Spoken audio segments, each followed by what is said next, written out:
Mon envie de créer mon activité commençait à prendre beaucoup de place dans ma tête. Vraiment, un matin, je me suis réveillée avec cette idée-là. Mais pourquoi je ne ferais pas de la bière finalement? Parce que le métier évolue bien. En tout cas, les brasseries qui se sont installées ont l'air de bien fonctionner. Ouais. Ça me paraissait tout à fait dans mes cordes d'un point de vue technique et compétences, même si je savais que j'avais beaucoup de choses à apprendre. Ouais. Et j'en apprends tous les jours encore. Ouais.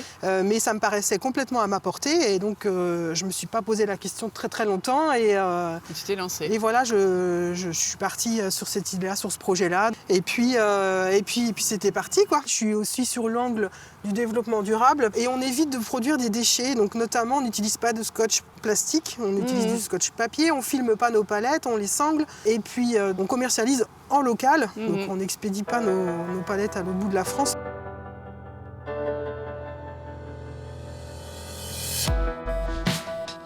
Dans le métier du béton comme ça, il y avait pas beaucoup de femmes quand j'ai commencé. Hein. J'étais là pratiquement la seule. Allez, on était peut-être 2 sur la Vendée. Okay. Mais maintenant, avec les concurrents ont aussi des femmes et c'est bien qu'il y ait de plus en plus de femmes dans ce métier-là. C'est super. C'est un bon exemple en tout cas. C'est vraiment une activité qui est en pleine extension. Hein. Les blocs béton, on a démarré en avril 2021. Ouais. Avec, on a commencé avec 8 blocs, après on est passé à 12 blocs. Quand tu dis 8 blocs, c'est 8 blocs jour? C'est 8 moules en fait.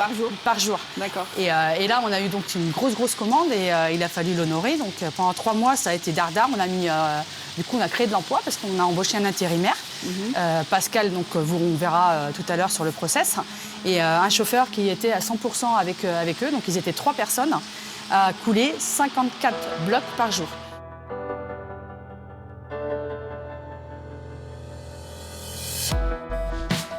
Ici, on va concevoir des outils à dents, des outils à disque. Ça peut aller de 2 mètres de large jusqu'à 12 mètres 25 pour le dernier. Donc, on va répondre à une puissance qui va aller environ de 70 chevaux jusqu'à 600 chevaux pour répondre à la demande des agriculteurs. Par exemple, au Japon, on va plutôt nous demander des machines de 2 mètres de large, quand dans les pays de l'Est, en Australie, en Nouvelle-Zélande ou aux États-Unis, plutôt des machines de grande largeur jusqu'à 12 mètres 25. Donc en fait, on a des ingénieurs qui conçoivent des outils. Alors ce qu'on appelle les outils, ce sont nos gabarits de pointage, des racks de stockage, etc., qui vont permettre de fabriquer les pièces en série, en faisant en sorte de réduire nos coûts de production.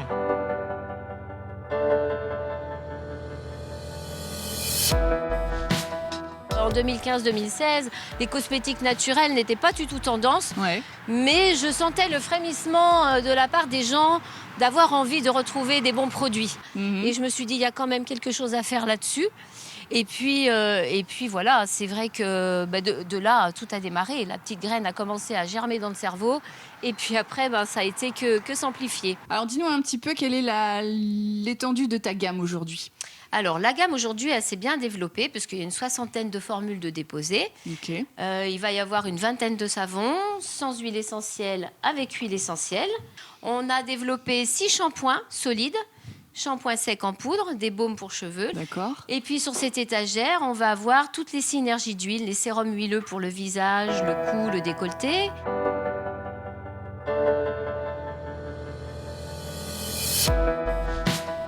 En fait, le cursus, avant d'arriver dans l'atelier, c'est lorsque un client a besoin d'une solution automatique ou robotisée, il nous contacte, on va le voir, et puis on définit une solution avec la cellule commerciale, qui est une cellule dotée d'une petite cellule avant-projet qui réfléchit, crée des solutions, imagine. On soumet ça au client. Quand il est satisfait, on fait une offre finale au client et il nous passe commande.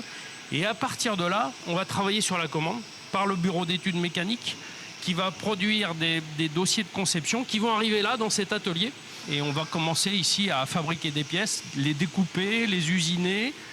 Et une fois qu'on a ces pièces-là qui sont prêtes, on va passer ici dans nos boxes de soudure où on va assembler ces multitudes de pièces pour en faire des grosses structures mécano-soudées.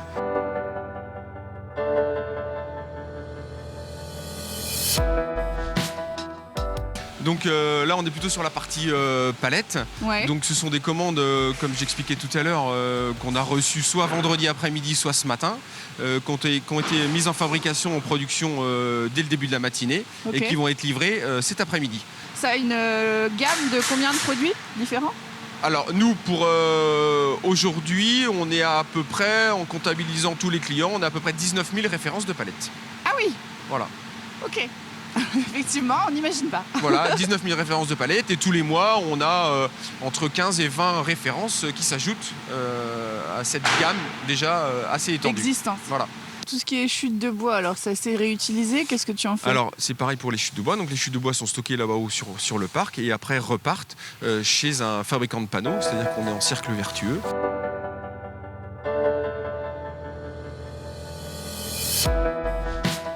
Alors explique-nous déjà, quelle est ta clientèle pour qu'on réussisse à situer un petit peu ? Ma clientèle, elle est super variée. Ça va du costume traditionnel ou de la robe de mariée super traditionnelle, tous les costumes des comédiens de la Cité de l'Histoire qui est à Paris La Défense, jusqu'au cabaret travesti, drag queen, en passant par tous les vêtements possibles et inimaginables. En fait, d'accord, finalement ta clientèle c'est tout le monde. C'est tout le monde, ouais. Tous ceux qui ont envie de pièces uniques ou de belles pièces tout simplement viennent me voir. Donc par quoi ça démarque ? Je viens te voir parce que je sais pas, je veux une robe de soirée, mais je sais pas du tout ce que je veux par exemple. Alors on démarre par quoi ? On démarre par justement définir quel est ton besoin. On va commencer par échanger un petit peu sur cette robe de soirée, c'est pour quel type de soirée, c'est quoi ta personnalité, qu'est-ce que toi tu as envie de transmettre comme image. Et ensuite moi je te fais des propositions en croquis. Je vais prendre tes mesures, réaliser ensuite un patron à plat et après on fait un essayage toile pour vérifier qu'on ne s'est pas trompé et ensuite on va tailler dans le tissu.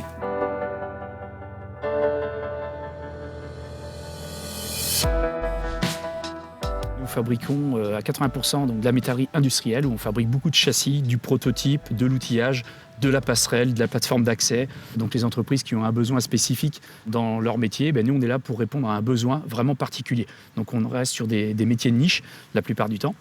Et 20% d'activité, c'est de la métallerie liée à l'habitat sous la marque Vendée Escalier où on fabrique de l'escalier garde-corps d'intérieur. Pour les particuliers ? Pour les particuliers, les collectivités et les architectes locaux. Donc il y a une limite dans ton travail en termes d'ampleur de bâtiment, enfin d'ouvrage ? Alors on a des limites, oui évidemment, si on nous demande du bâtiment par exemple, on ne fabrique pas de bâtiment. Par contre, dans les structures mécano-soudées, en termes de châssis, on a fait des structures qui font quasiment 200 mètres carrés. Donc ils font 20 mètres de long par 10 de large et on les envoie en kit, en fait, en démontage et on les assemble sur site après. D'accord. Voilà. Donc on n'est pas forcément limité.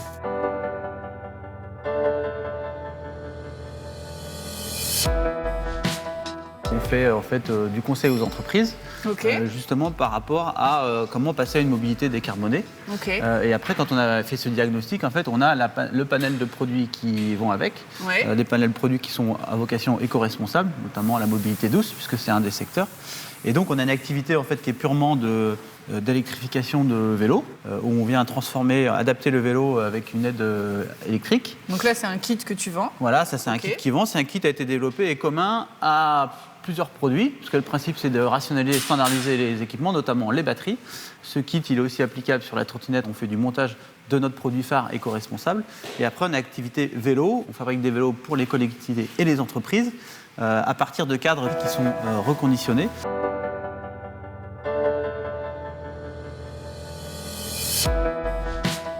Mon activité se structure autour de 3 branches. Une branche donc cours, donc cours loisirs, stage loisirs et formation semi-professionnelle, professionnalisante.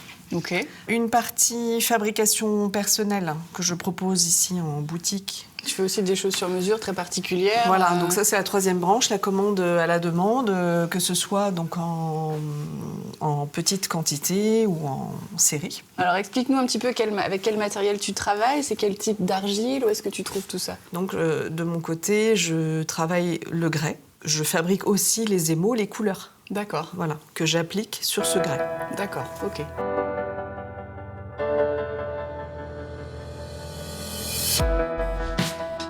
On va poser quel type de revêtement ? Donc la moquette de pierre ? Oui, la moquette de pierre sur 12 mètres carrés environ. Donc là, on est pile poil dans ce qu'on appelle la rénovation.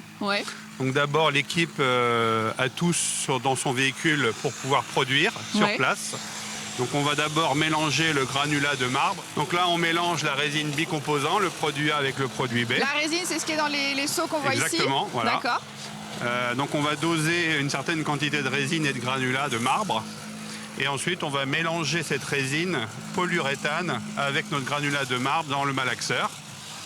Et quelques minutes après, on a à la poser sur le sol et les techniciens vont serrer la résine au sol sur 1 cm d'épaisseur. Il n'y a pas de colorant, c'est vraiment la couleur naturelle du marbre et de la pierre qui donne la teinte définitive.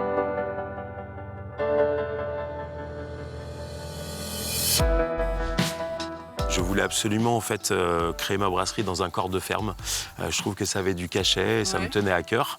Et donc du coup, quand j'ai découvert ici ce lieu qui était à vendre, c'est ce qui a tout déclenché, on va dire, c'est ce qui nous a motivés en tout cas à créer notre propre brasserie. Mais alors du coup, quand tu as visité ce bâtiment avec l'idée de t'installer ici, le bâtiment il était dans quel état ?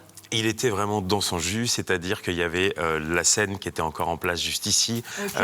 On a gardé toutes les affiches, tous les tableaux de l'époque. L'enseigne qu'on peut voir à l'extérieur, c'est aussi l'enseigne de l'époque. Il y a toujours des surprises quand on fait des travaux, quand on crée un lieu. Alors explique-nous justement un petit peu les différentes activités que tu as proposées ici. La brasserie. L'activité principale, voilà, c'est vraiment la brasserie. Tu comptes brasser combien de bières différentes? Alors là, aujourd'hui, on a 6 bières principales.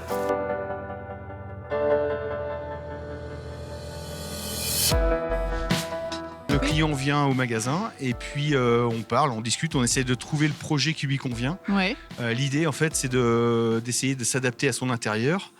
Si c'est un produit qui n'est pas dans le magasin, on va travailler sur un plan.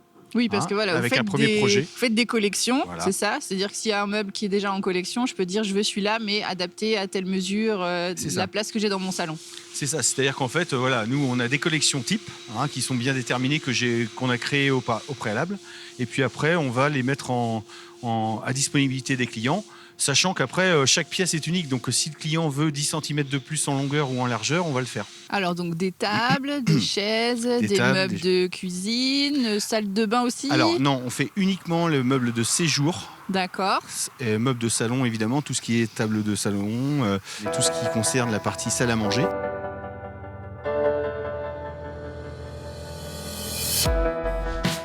Aujourd'hui, tu proposes quelle variété de plantes? Alors, on peut donner un chiffre. Alors, on a plus de 300 variétés de plantes qui se déclinent. C'est-à-dire qu'on a du basilic, mais on a 30 variétés de basilic. On a la sauge, on en a une douzaine de sauges. Là, je commence à avoir une collection de menthes qu'on va mettre en place dans 2 ans. J'ai 60 variétés de menthes. Donc, en fait, chaque plante est différente. Donc, c'est pour ça qu'après, ça se décline.